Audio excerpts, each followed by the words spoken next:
on alanud Sevilla Feria. Nüüd paar nädalat siin tööd ei tehta. Sõidetakse enda hobustega ringi ja juuakse veini õlut näost alla. No lähme vaatame ka, kuidas pidu on siis.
Siin on seda kõike terve suur linnaosa. Pikad tänavad, ristmikud ja baarid, telgid, kõik on püsti. Noh, mul on endal siin kõige selle asja sees siuke tunne, nagu ma oleks mingi Ida-Saksa turist. Kõik on siin siuksed uhked ja riietes ja hobused ja trallala. Järgmine aasta ostan endale ka kõik need samad riided ja kübarad pähe, siis on veidi, kodusem tunne. Praegult olen siin nagu mingisugune kurat teab kust pärit.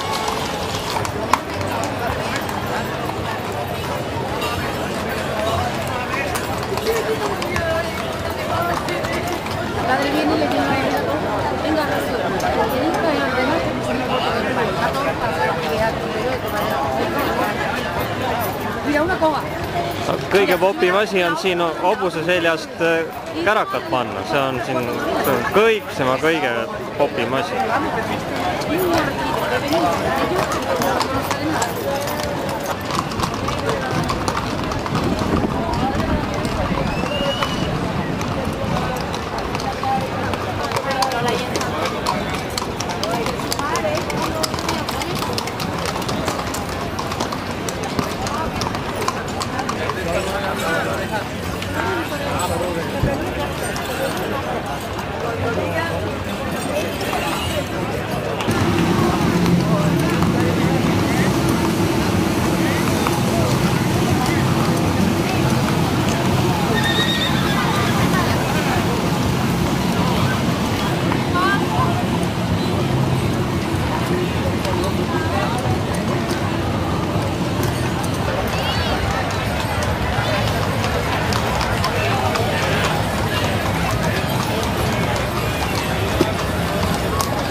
Gracias. Nada.